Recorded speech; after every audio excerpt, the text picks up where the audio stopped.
Capítulo 4, 1. Depois disto olhei, e eis que vi uma porta no céu, e a primeira voz que ouvi era como de trombeta que falava comigo, dizendo: Sobe aqui e mostrar-te-ei as coisas que devem acontecer depois destas. 2. E logo fui arrebatado em espírito, e eis que vi um trono que estava colocado no céu, e sobre o trono estava alguém sentado. 3. E aquele que estava sentado no trono era no aspecto semelhante a uma pedra de jaspe e de sardônica, e em volta do trono estava um arco-íris, que se assemelhava à cor de esmeralda. 4. E em volta do trono estavam 24 tronos, e sobre estes tronos achavam-se sentados 24 anciãos, vestidos de roupas brancas, e tendo nas suas cabeças coroas de ouro. Este é um maravilhoso capítulo para meditação. Quando fechamos os olhos e acalmamos a mente, pensando na infinita presença salutar dentro de nós, ausentamo-nos do corpo, problemas, dificuldades, doenças, etc., e estamos presentes com o nosso Senhor ao contemplarmos a solução de nossos problemas pela sabedoria e poder de Deus.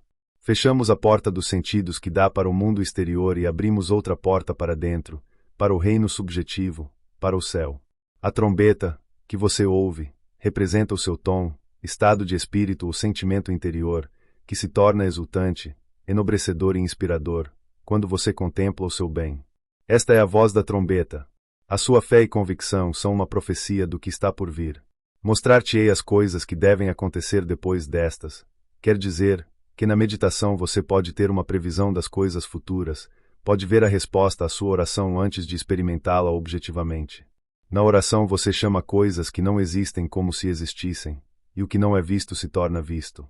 Expliquei esses versículos em nossa turma sobre o livro da Revelação, e uma jovem atriz, que disse ter chegado ao fim da resistência, experimentou o seguinte durante o período da oração.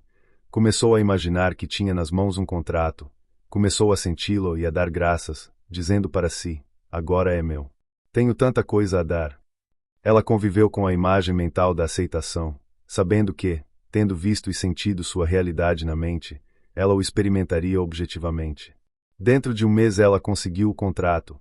Teve uma previsão daquilo que se realizaria no futuro próximo no plano tridimensional da vida.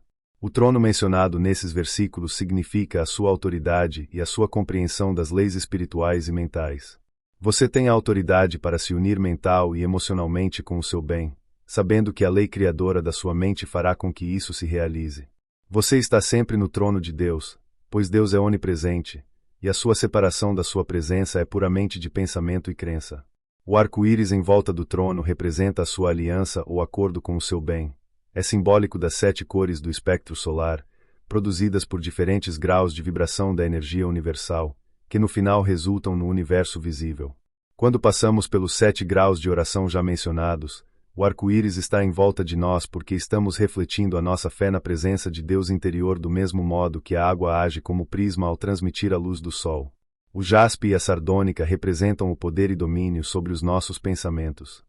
Os 24 anciãos representam todas as suas faculdades, sentimentos e atitudes reunidas na contemplação da presença e poder de Deus. As nossas 12 faculdades da mente que olham para fora devem olhar para dentro. Isso representa a disciplina das nossas faculdades mentais que são coroadas de ouro. O ouro simboliza o poder, e quando aprendermos a disciplinar as nossas faculdades mentais, poderemos usar mais o poder de Deus e sua sabedoria. Há 24 horas no dia. As nossas 12 faculdades mentais funcionam durante as 12 horas do dia, e quando dormimos as mesmas faculdades funcionam durante as 12 horas da noite. 5. E do trono saíam relâmpagos e vozes e trovões, e diante do trono estavam 7 lâmpadas ardentes, que são os 7 Espíritos de Deus. Os relâmpagos e trovões significam o movimento da consciência, do estado não condicionado ao condicionado. No ato criador mental e espiritual, passamos pelas 7 qualidades ou graus de sentimento, chamados os 7 Espíritos de Deus. 6. E defronte do trono haviam como mar de vidro, semelhante ao cristal, e no meio do trono e em volta do trono, 4 animais cheios de olhos por diante e por detrás. 7. E o primeiro animal era semelhante a um leão, o segundo animal semelhante a um novilho e o terceiro animal tinha o rosto como de homem e o quarto animal era semelhante a uma águia voando.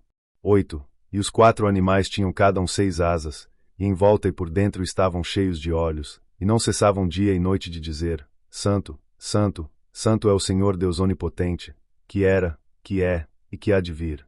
O mar de vidro simboliza a mente em paz, sintonizada com o infinito. Os 4 animais significam a constituição quádrupla do homem. Também representam os 4 cavalos, a natureza espiritual, mental, emocional e física do homem. Há outra propriedade do algarismo 4 que nos mostra a natureza de um sólido, deste modo revelando-nos a história da criação.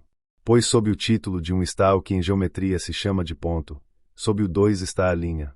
Se o 1 se estender, forma-se o 2. Se um ponto se estender, forma-se uma linha. Uma linha é a extensão sem largura.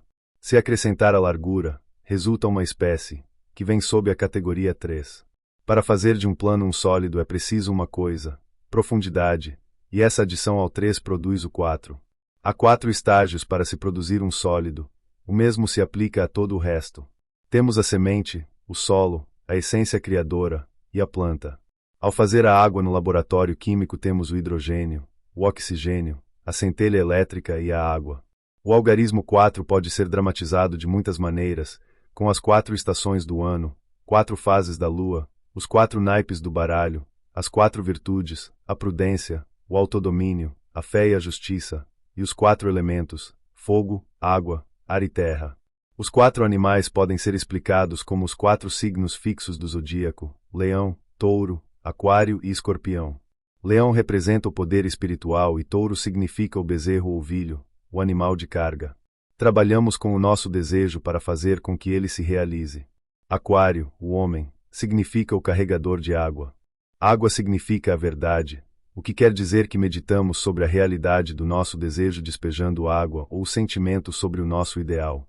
Imaginamos o final feliz, permanecendo leais e dedicados ao nosso ideal. Escorpião representa a impregnação de nosso subconsciente ou estado completo. Poderíamos explicar esses 4 animais como 4 fases do consciente, a saber, consciente ou espírito, desejo, sentimento e realização. No versículo 8, 6 asas referem-se aos 6 dias da criação, ou o tempo necessário para impregnar a mente subconsciente ou chegar ao ponto de total aceitação mental.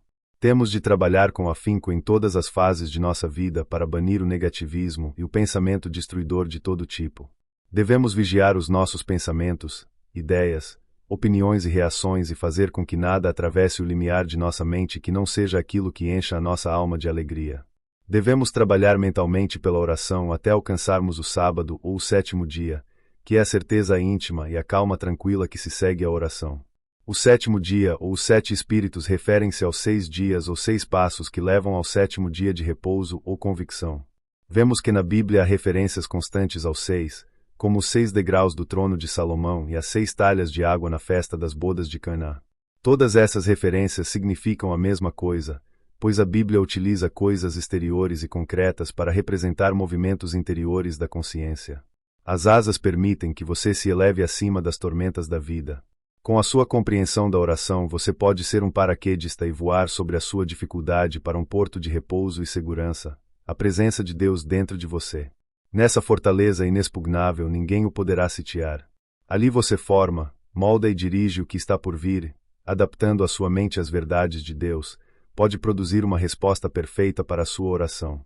Dizer santo, santo, santo é, em nossa moderna maneira de falar, ver a integridade, a beleza e a perfeição de Deus por toda a parte, em todas as pessoas, em vez de aceitar a aparência da discórdia. Que era, que é, e que há de vir significa que as verdades de Deus não mudam, são as mesmas ontem, hoje e para sempre. Você está agora vivendo na eternidade e no processo da oração não tenta criar nada, apenas se identifica com aquilo que sempre foi, é agora e há de ser sempre.